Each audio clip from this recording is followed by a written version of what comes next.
Welcome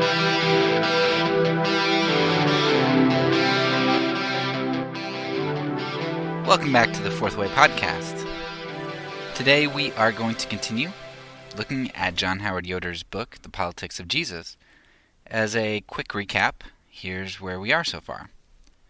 Yoder argues that Jesus faced temptation as we do, that as the second Adam, Jesus' temptation was like the first Adam's temptation.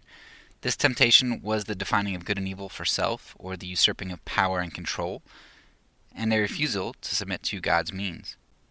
We see this evidenced in Satan's temptations in the wilderness, and Jesus telling Peter to get behind him when he told him that he wasn't going to let him suffer, in the three shots at Jesus' kingship, where the masses tried to crown him king, he was proclaimed king at the temple, and the final shot at kingship, in the placard placed on the cross declaring him mockingly so, but declaring him king, preceded by Peter's attempt to use force to prevent Jesus from suffering, Jesus' drops of blood in prayer pleading to let the cup pass, and Luke's account of the availability of legions of angels to stop what was about to happen and overthrow Rome, and then Pilate giving Christ an out, but Jesus saying that his kingdom wasn't of this world and that his people would not fight for him.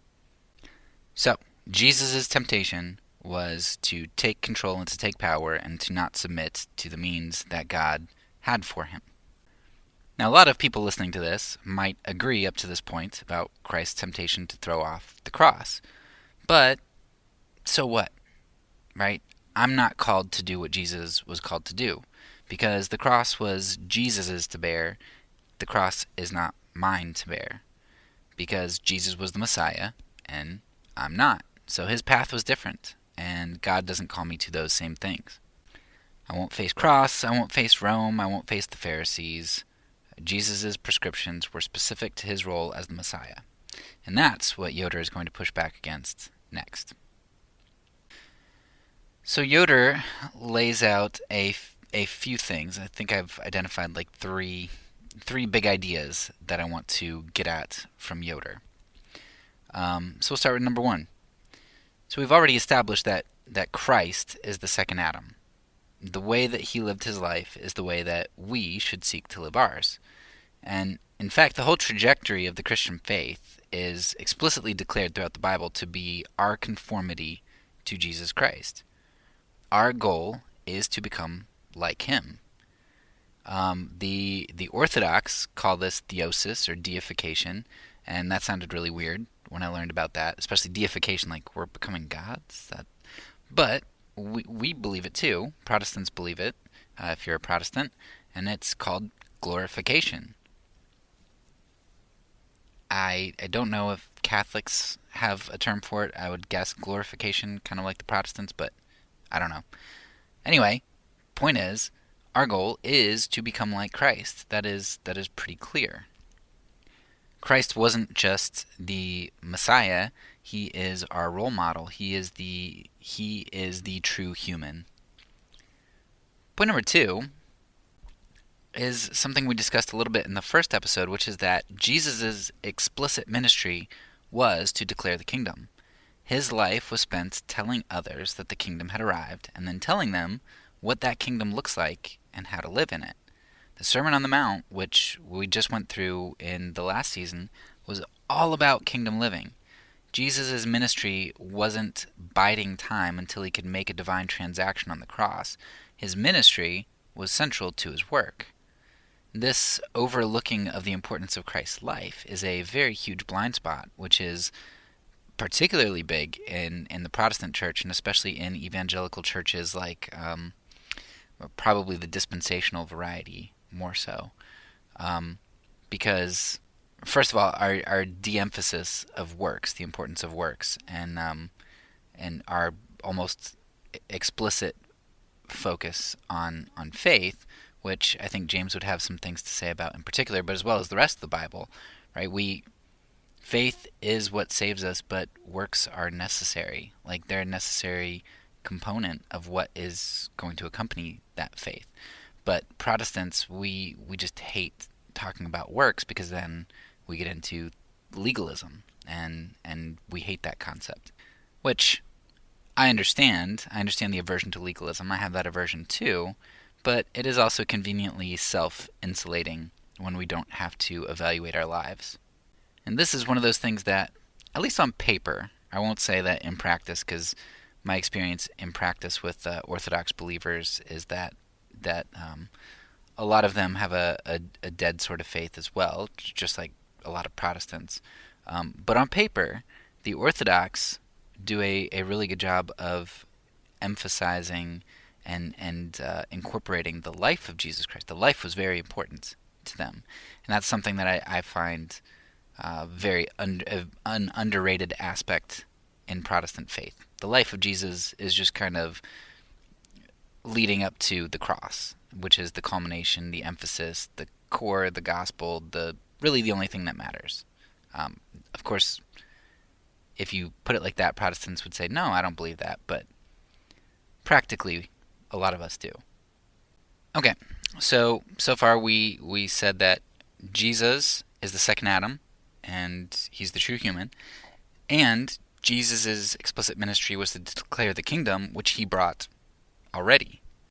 And the third thing that's really important to understand is that prescriptions for our lives are able to be distinguished.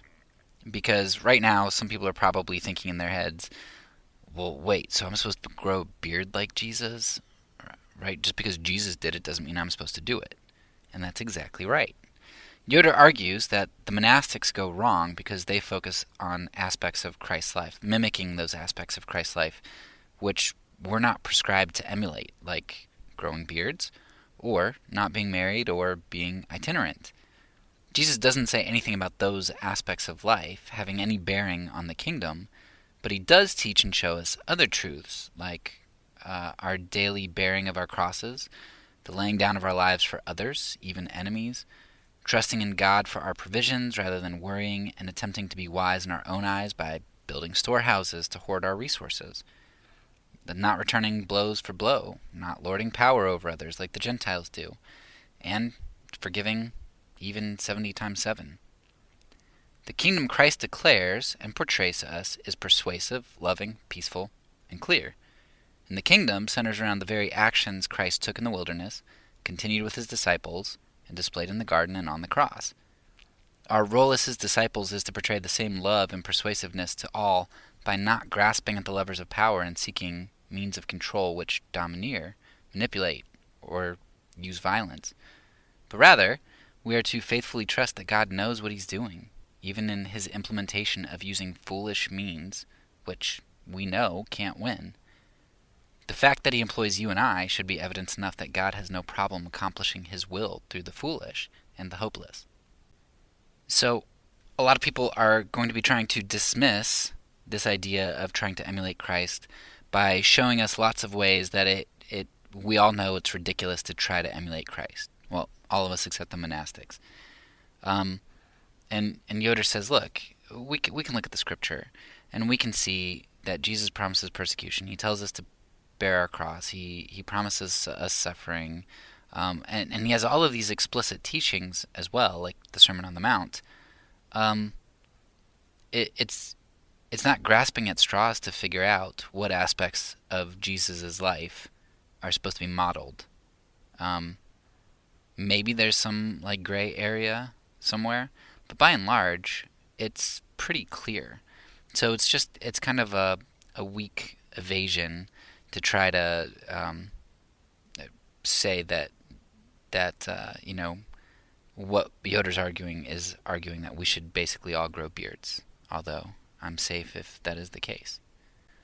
And while we can look at the scripture and see what aspects of Jesus' life are the truly human aspects that we're to follow, there is another way that we can often tell if certain aspects are the aspects of Christ that we're supposed to mimic.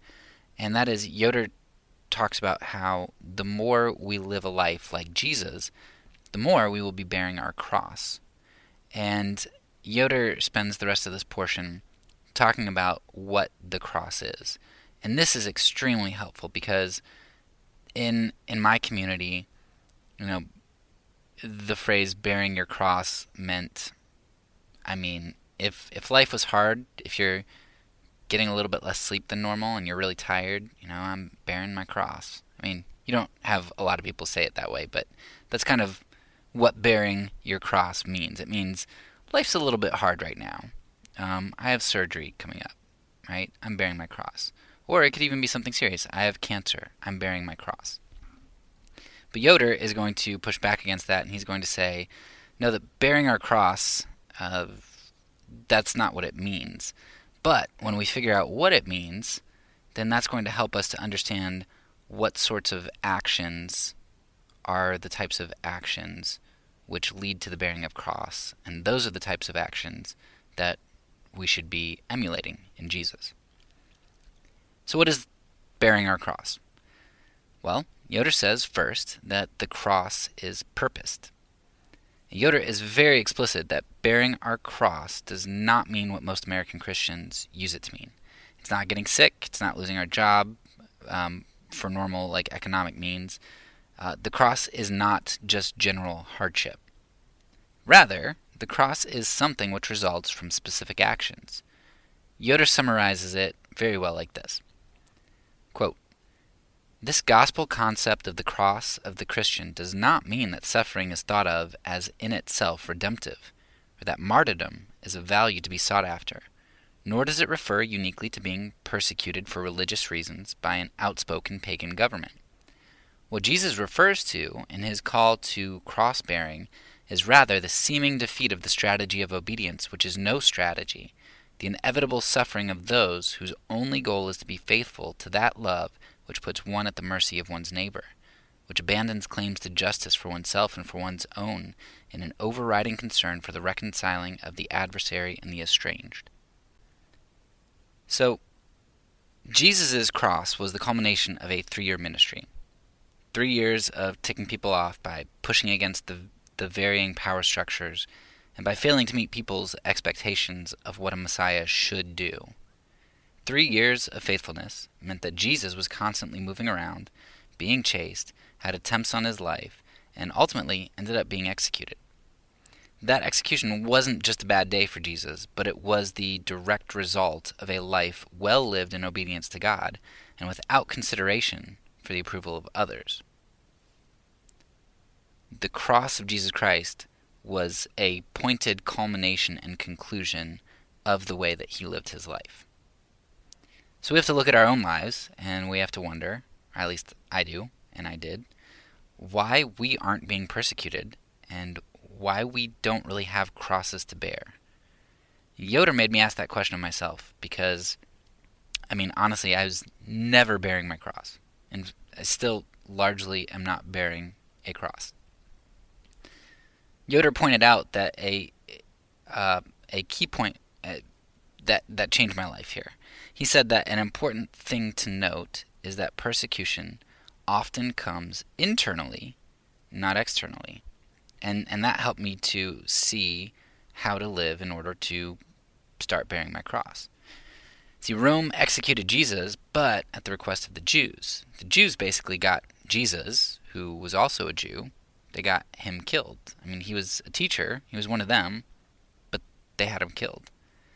Yeah, pagan governments can be great persecutors of the Christian church, but the Inquisition, the religious wars, and all of the history of Christendom shows us that we do a pretty good job persecuting ourselves. And I realized that I was basically just falling in line with my group and maintaining the status quo on pretty much everything. Especially race issues are one of the things that came to light for me. I might have been more progressive in terms of not being racist, or more progressive in terms of thinking bigger measures needed to be taken towards social justice. But, by and large, I just kind of fell in line and was quiet about things. Don't rock the boat. If you listen to the Christianity Today episode back in the 2nd season, I talk a little bit about this, or the episode after Bonhoeffer and COVID, the Facing Another Virus, I think it's called. So you would have heard my story of how we've received some soft threats of having our funding pulled for our missions work because we've stood our ground on the impropriety of some of our president's actions, calling him out for those immoral actions, or because we shined a light on our group's racial injustice and a refusal to be more, our group's refusal to be more vocal about race. This this was just individuals, so not our organization, that kind of gave us this threat. So because we called out the president for immoral actions, and because we were vocal about certain issues of racial justice, we had threats of pulled funding. Quite honestly, that was the first time in my life, maybe the only time, that I felt like I was really bearing my cross, even though a threat of some individuals pulling some money for supporting us is an extremely light threat, I recognize. But I was facing a burden for calling evil evil and for standing up against it and refusing to be quiet about it. And that burden didn't come from some pagan atheist, Satan worshiping atheist, right? I guess that wouldn't work out. But that's about the worst thing probably my Christian group could imagine. So I didn't face some pagan Satan worshiping atheist, but it was my own group that didn't like the light being shined on it. And honestly, my wife thinks I'm really weird because I don't know, hard times, when we had to, long story, but when we had to raise we had like $250,000, $300,000 worth of debts, and to get to the mission field, we were trying to get down to zero. And I was excited. I was like, I have no idea how this is going to happen, but this is going to be awesome. I think God's going to do something awesome. So I kind of thrive on those moments of where most other people would be scared and frustrated. Not that I'm not scared or frustrated, but there's always this excitement that comes with it. So for as weird as it might seem, it felt really good to have people threaten to pull funding because of having read Yoder and that helping me to take actions which could lead me to bearing my cross, and the fact that he prepared me to see where the persecution was going to come from and not be blindsided by it. It was pretty exciting because finally I was seeing some fruit of taking actions that needed to be taken, instead of being a pansy and just shutting my mouth and going with what my group said, saying something tactfully. We weren't rubbing anything in people's faces or calling names or anything, but doing something tactfully and just saying, hey, look, this is a problem and we need to face it. And having threats against us to have our funding pulled, yeah, that felt really good. I mean, I don't know if I want to bear my cross like Peter and hang on a cross and be nailed upside down. I'm not there yet. But, I don't know, it felt really good to know that my life was being purposed towards an end. And that end is justice and love for others. And there was pushback against that. So as you live your life and you seek to bear your cross, know what it means. Know that bearing your cross isn't just something that happens to you, but it's something that, because of who you are and what you're doing, is directed at you. And then know that there's a good chance that that persecution or the bearing of your cross is going to be exacerbated. It's going to be made heavier by your own group. That's where it may likely come from. Second thing Yoder says about the cross is that the cross is not insurrection and it is not quietism. So if one does not engage in the politics of the day, a lot of people falsely dichotomize the remaining political options as being quietist or insurrectionist. So if you don't get involved with the Democratic or Republican Party, then pretty much you're a quietist. You're not really seeking to do anything good. Or you're an insurrectionist. You're seeking, like, you're one of those crazy groups who just wants to overthrow things. If the world is in desperate need of change, and you abstain from invoking the powers of the day, whether that's political, religious, business, whatever, then you are either a quietist or insurrectionist. If you simply withdraw from action, then you're not really playing in the game. On the other hand, if you go outside of the system to overthrow the powers through other means or force, then you're an insurrectionist, intending to upend order. But Christ engages in constant politics without being either a quietist or an insurrectionist. Here is a pertinent quote from Yoder, an extended quote. Quote, "Because Jesus' particular way of rejecting the sword and at the same time condemning those who wield it was politically relevant, both the Sanhedrin and the procurator had to deny him the right to live, in the name of both of their forms of political responsibility. His alternative was so relevant, so much of a threat, that Pilate could afford to free, in exchange for Jesus, the ordinary Guevara-type insurrectionist Barabbas. Jesus' way is not less, but more relevant to the question of how society moves than is the struggle for possession of the levers of command. To this, Pilate and Caiaphas testify by their judgment on him. Jesus refused to concede that those in power represent an ideal, a logically proper, or even an empirically acceptable definition of what it means to be political. He did not say, as some sectarian pacifists or some pietists might, 'You can have your politics and I shall do something else more important.' He said, 'Your definition of polis, of the social, of the wholeness of being human socially, is perverted.'"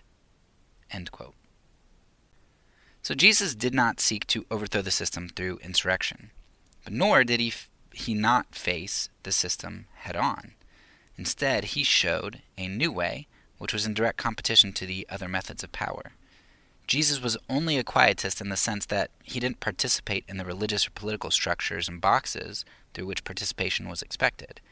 And he was only an insurrectionist if you define that as one who upends powers by offering something better through strictly persuasive speech and humble example. So rather than participating in the immoral structures, Jesus created a different opportunity that was so compelling, it competed with the powers so well, even though it was done by pure persuasion, that the powers had to take him out. Jesus was crucified precisely because what he did was social and political. But outside of any of the accepted social or political powers that could claim him and protect him. This is exactly why the religious leaders had to kill him, and the Rome that prided itself on orderly law had to run a kangaroo court to convict him. Christ's way held more power than any other way, even more than the overt zealotry of Barabbas. The cross does not accept political and social lines of order. Human institutions are founded on order in hopes that they will bring about good and love for some. The cross is about a love and good for all first, which in turn will bring about true human community. The cross might seem like a quietist option to the political and religious institutions that are bellowing effectiveness and order, but the cross bellows love. The cross only seems quiet if you've bought into a message which drowns out agape love. And I think you see that today. The cross should not be sectarian, partisan. It should be inclusive of all people. But what you notice about political lines, groups of people, whatever it is, there's an in-group and there's an out-group. And when you're in one of those groups and you start trying to accept the out-group. So 2 examples here maybe. If you are a Democrat and you are pro-life, you are going to have a really difficult time, a very difficult time being accepted.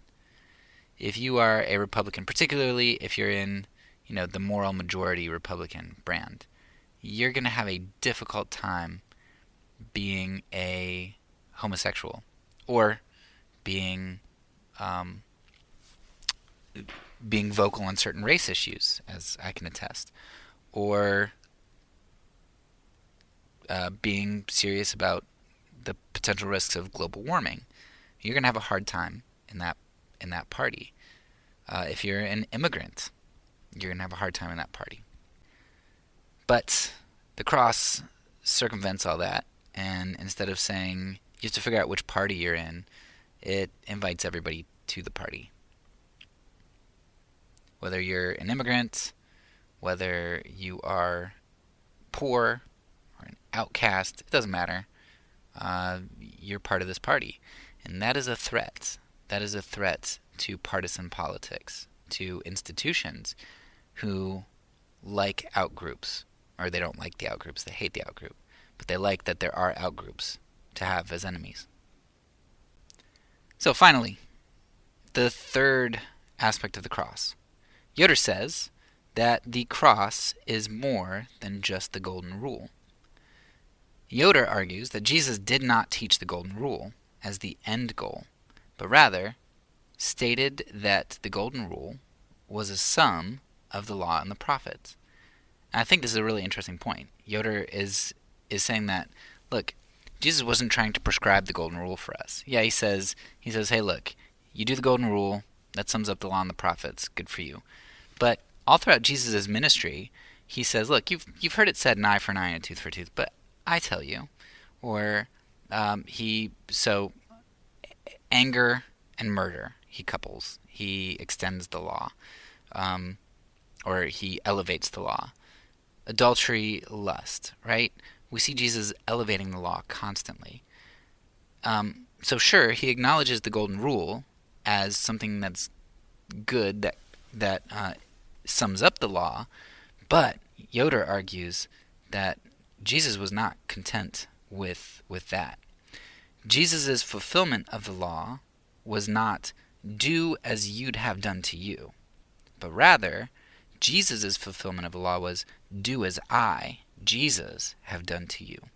Or to put it another way, do as your Father in heaven has done to you by sending you, his enemies, by sending you his Son. The golden rule is centuries behind other great teachers if Jesus is merely stating the golden rule. But he doesn't just state the golden rule. He goes well beyond the golden rule. The cross, then, isn't merely bearing the difficulty of being nice to other nice people, like we'd like to have done to us. Don't some people lay down their lives for good people? Jesus says that. Rather, the cross is choosing to return love to those who cause you to bear difficulties, even in the midst of their malice. So in summary of this episode, Yoder has made a number of important points about the specificity of the cross. The cross is born because of a continued choice to abstain from the powers that be and a move towards the laying down of our lives for even our enemies. In all of Scripture, one of, if not the only way we are consistently told to imitate Christ is in bearing such a cross. The life of Christ's disciple is one that inevitably leads to persecution on all sides, from religious and political institutions, and likely business institutions as well, because we refuse to buy into their definitions of power, control, effectiveness, society, and order. We will pick up with our last look at the Politics of Jesus book next week. So I hope you enjoyed it. That's all for now. So peace, because I'm a pacifist, and I say it, I mean it.